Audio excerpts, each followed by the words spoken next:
We're in camp with the Rams, and Sean McVay said L.A. was approached by other teams about trading Matthew Stafford in the offseason, but the club was in unanimous agreement to keep him. Stafford missed the final 7 games last season after suffering a spinal cord contusion. Now, fully healthy, heading into his 15th season in the NFL. CBS Sports lead NFL insider Jonathan Jones now catching up with the Rams QB1.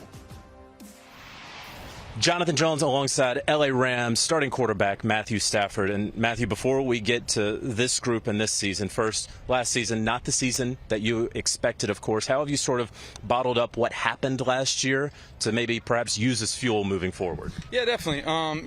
Injuries are part of the game. They're unfortunate. Sometimes they affect a team a lot like they did for us last year, and other times it's, one guy here or there. But, for me personally, just tried to be as healthy as I could coming into this camp. I feel really good, which is fun. Makes football fun again for me. We got a bunch of guys that were out last year towards the end of the year that are back on the field for us, that are key players for us. So it's fun to get out here and practice against those guys, with those guys, this time of year. I think the training camp cliche is that you're in the best shape of your life. You're a veteran. You're the oldest guy on this team. Are you in the best shape of your life? I don't know. I'm in the best shape I can be at 35, I guess would be the best way to put it. No, there's been probably some sprier years in my past, but I definitely feel good, feel fresh and ready to go. Speaking of youth or age on this team, this may be the youngest team that you've ever played with. A lot of young guys on this team. What's that like for you as the leader of this team, both on and off the field? It's kind of a unique opportunity. I bet half of our roster is first and second year players, which is a lot of fun. They bring a great energy. It's fun for me to be around. Camp 15 for me feels a lot more young and fresh when there's a bunch of young guys running around. But at the same time, we got to, expedite that learning curve. And, it's my job to help those guys do that on the offensive side of the ball. If I see something on defense, help them out as much as I can. We're lucky in the fact that we have a lot of guys that, have a lot of football experience, that are the veterans on this team and can really bring those guys along, and a group of young guys that seem eager to learn, ready to go out and play and soak up as much as they can. Yeah, 57 out of the current 90 are rookies or second-year players on this team.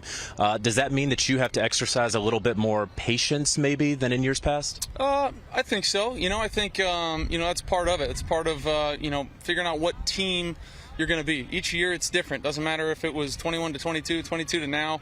Every team is creating their own identity at this point, kind of figuring out what they're going to be around. We obviously have some things and principles we want to be, focused on as we go out here and work every single day. But at the same time, we got a bunch of new players, and we're going to figure out what they're good at and go put them in the best position to succeed. I think everyone in the league knows what you have in Cooper Kupp. But what about the rest of this wide receiver group, or at least, after Kupp and Van Jefferson? What have you seen so far? A bunch of guys that seem eager to go take the opportunity, which is a lot of fun for me as a quarterback. Tutu's done a really nice job. He's a guy that in the spring we moved around all over the place, and he handled that so well. Was inside, outside, playing all over the place. Puka's done a nice job as a young guy. DeMarcus has come in and done a really nice job. Sko's coming back, feeling great right now. So we got a bunch of guys battling. We're all just out here pulling for each other, just trying to get each other better. And as a quarterback, that's a lot of fun to have that opportunity to play with those guys. A lot of expectations last season that obviously were not reached or met. This year, maybe, everyone around the league isn't talking about the L.A. Rams. How do you feel about that? It doesn't bother me one bit, to be honest with you. I've been a part of seasons where nobody was talking about us. We had good years, and everybody's talking about us. You had bad years, vice versa, all of it in between. So this time of year, talk is cheap, and you got to go out there and earn it. And that's what we're trying to do right now. I'm having a whole bunch of fun working with these guys and trying to be as good a team as we can be. There you go. Matthew Stafford, the oldest man on the L.A. Rams roster.